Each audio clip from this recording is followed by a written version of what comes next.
जगन्नाथ कण्ठशोभितकौस्तभ पद्मनाभ वेदगर्भ चन्द्रसूर्यविलकरा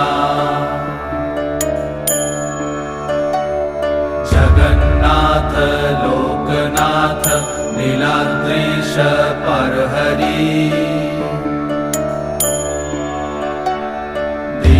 दीनबन्धुर्दया सिन्धु कृपालु जनरक्षक कम्बुपाणि चक्रपाणि पद्मनाभ नरोत्तम जगत्तं पालको व्यापी सर्वव्यापी सुरेश्वर